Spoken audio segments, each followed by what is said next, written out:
ఎక్కడా లేని దిక్కుమాలిన సంతంతా కూడా చైనాలోనే ఉంటుంది. ఎందుకంటే ఈ డ్రాగన్ బచ్చాలు కుక్కలు, పాములు, పురుగులు, పశువులు ఇలా చెప్పలేం కానీ కదిలే ప్రతి జీవిని తినేస్తారు. లేటెస్ట్ గా చైనాలో బొద్దింకల తిండి విపరీతంగా పెరిగింది. అంతేకాదు ఏకంగా వేల కోట్ల బొద్దింకల ఫామ్ పెట్టుకుని దర్జాగా జీవిస్తున్నారు చైనీయులు. ఇదెక్కడ దరిద్రం అనుకోవద్దు. మనం బొద్దింకలను చూస్తేనే వణికిపోతాం. ఇంట్లో ఉంటే మనకు నిద్ర కూడా పట్టదు. వాటిని పారదోలేందుకు మనం నానా అవస్థలు పడుతూ ఉంటాం. కానీ చైనాలో మాత్రం బొద్దింకల కూరను ఎగబడి తింటారు. ఒక్కొక్కడు అరకిలో తినేస్తారు. మరి పైగా నూడిల్స్ రేంజ్ లో 4 రకాల సాసులు వేసుకొని బఠానీల మాదిరిగా కరకరలాడేలా వేయించుకొని తినేస్తారు.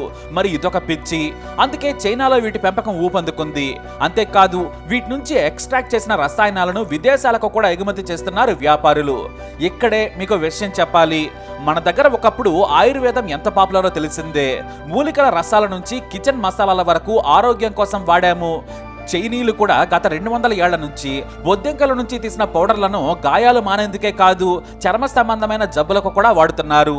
ఇక ఇవి కాకుండా వేర్వేరు మందుల తయారీకి కూడా బొద్దింకలను వాడుతున్నారు.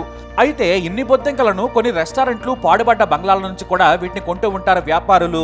ఏదైనా చైనాలో వ్యాపారమే కదా. చైనాలోని షింజాంగ్ అనే నగరం ఈ బొద్దింకల ఫామ్ కు పెట్టింది పేరు. ఇక్కడ ఎన్నో రీసెర్చ్ ల్యాబొరేటరీలు ఉన్నాయి. ఒక్కో ఫామ్ లో 1 కోటి నుంచి 1000 కోట్ల బొద్దింకలను పెంచుతూ ఉంటారు. నాణ్యమైన లావుగా ఉన్న వాటిని చైనాలోని పలు ప్రాంతాల్లోని హోటల్స్ నుండి, అలాగే మురికి ప్రాంతాల్లో నుండి వీటిని సేకరించి మరీ తీసుకొస్తారు. ఇంట్లో ఒక్క బొద్దింక ఉంటేనే అవి పిల్లలు పెట్టేసి ఇల్లు మొత్తం నిండిపోతాయి. మరి అన్ని బొద్దింకలు పెంచితే నెలలోనే 2 అవుతాయి కదా. మరి వాటిని ఎలా కంట్రోల్ చేస్తారు అనే డౌట్ మీకు రావచ్చు. కానీ వాటికి కూడా ఓ ప్రాసెస్ ఉంది.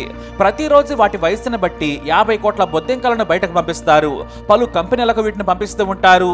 రోజుకు 2-3 టన్నుల కిచెన్ వేస్ట్ ని తీసుకొస్తూ ఉంటారు. అంటే కిచెన్ లో పడేసిన కుళ్ళిపోయిన వాటిని ఇక్కడ శుభ్రంగా పౌడర్ మాదిరిగా చేసి వాటికి ఆహారంగా వేస్తుంటారు. అంతేకాదు కాక్రోచ్లు పెరగడానికి ఇష్టమైన సమయం చీకటి. అందుకే బ్లాక్స్ మాదిరిగా వీటిని చేసి పెంచి పోషిస్తూ ఉంటారు. పైగా తేమగా ఉండాలి. ఎంత తేమగా ఉంటే బొద్దింకలు అంత హెల్తీగా పెరుగుతాయన్నమాట. ఈ సీక్రెట్లని చెప్పింది కూడా ఆ ఫామ్ ఓనర్లే. బొద్దింకల పెంపకం ప్రకృతికి కూడా మంచిదంటారు. ఇవి లైఫ్ సైకిల్ కు చాలా ముఖ్యమంటారు.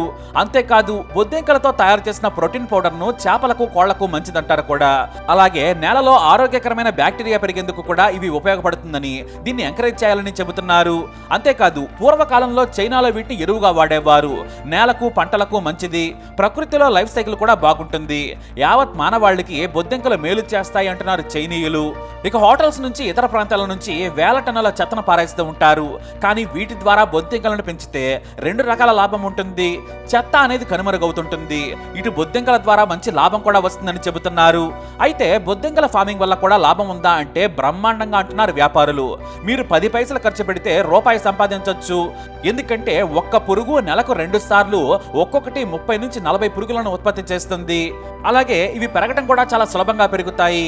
కానీ వీటికి కూడా 5 స్టార్ రేంజ్ లో ఫెసిలిటీస్ ఉంచాలి. అప్పుడే లార్వా నుంచి 4 దశల్లో వేరు చేసి అమ్ముకుంటే భారీ లాభం ఉంటుందంటున్నారు. కొన్ని కంపెనీలు ఈ బొద్దింకల నుంచి రసాయనాలను తీసి కడుపు నొప్పి, ఒళ్ళు నొప్పులకు, ఇతర జబ్బులకు వాడే మందులను తయారు చేస్తున్నారు. అందుకే వీటిని లేతగా ఉన్నప్పుడే తొందరగా మార్కెట్లోకి పంపిస్తారు. ఈ బొద్దింకల పెంపకం వలన వేలాది మందికి ఉపాధి కూడా దొరుకుతుంది. కాకపోతే ఇంటర్నేషనల్ మెడికల్ కమ్యూనిటీ వీటి ద్వారా తయారు చేసే మందులను గుర్తించలేదనే బాధ ఉందని వీటి పెంపకందారులు బాధపడుతున్నారు. అయితే చైనాలో బొద్దింకలను కొన్ని ప్రాంతాల్లో అంటే జియాంగ్సు, గన్సు, యునాన్, కింగ్సై ప్రాంతంలో తెగ తింటారు. తైవాన్లోని కొంతమంది కూడా ఈ బొద్దింకలను తింటూ ఉంటారు. కాకపోతే లేతగా ఉన్నప్పుడే వీటిని ఫ్రై చేసుకుని తింటే మంచి స్నాక్ లా ఉంటుందంటున్నారు. దేశంలోనే జియాంగ్సూలోని హైనాన్ అనే కంపెనీ ఏటా 600 నుంచి 1000 కోట్ల బొద్దింకలను తయారు చేసి కోట్లు సంపాదిస్తుంది. ఎందుకంటే వీటికి కావాల్సిన ఫుడ్ చాలా చీప్ గా దొరుకుతుంది. కానీ దాన్ని శుభ్రం చేసి వాటికి వేయటం అనేది రిస్క్. పైగా చీకట్లో ఉంచాలి. ఏ మాత్రం వెలుగున్నా కూడా వీటికి గ్రోత్ ఉండదు. ఎందుకంటే ఇవి నిశాచర జీవులు కాబట్టి. అంటే రాత్రిపూట చురుకుగా ఉండే జంతువులను, జీవులను నిశాచర జీవులు అంటారు. ఉదాహరణకి ముళ్ళపందులు, నక్కలు, గొడ్లగొబ్బలు, గబ్బిలాలు, అలాగే ఈ బొద్దింకలు కూడా. ఇటు ఈ చైనా అధ్యక్షుడు షీ జిన్పింగ్ కూడా ఈ బొద్దింకల స్నాక్ అంటే తెగ ఇష్టపడతారట. మనం మాత్రం వీటిని చూస్తేనే పారిపోతాం. మరి మన దేశంలోనే కాదు, యూరప్ నుంచి అమెరికా వరకు వీటిని చూసి భయపడిపోతారు. ఎందుకంటే రోగాలు వస్తాయి కదా అనొచ్చు. వాస్తవానికి బొద్దింకల ద్వారానే జబ్బులు రావు. కాకపోతే ఇవి చీకటి ప్రాంతాల్లో డ్రైనేజ్ నుంచి కిచెన్ లోని మరుగు, అలాగే సెప్టిక్ ట్యాంకుల్లో కూడా తిరుగుతాయి. ఇవి ఒక చోట నుంచి మరో చోటుకు బ్యాక్టీరియా, వైరస్ లాంటి జబ్బులను కలిగించే వాటిని మోసుకొస్తాయి. అవి మనం తినే పాత్రల నుంచి నేలపై తిరిగితే మనకు జబ్బులు రావడం ఖాయం.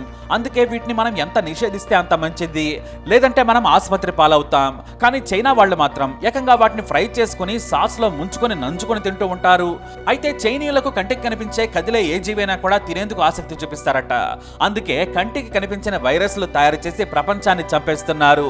ఎవరైనా ఊహించారా బొద్దింకల ఫామ్ ఉంటుందని, వాటిని కరకరలాడేలా చిప్స్ లా తయారు చేసుకుని తినొచ్చని? ఈ చైనా దరిద్రులు దేంట్లోనైనా కింగ్సే మరి.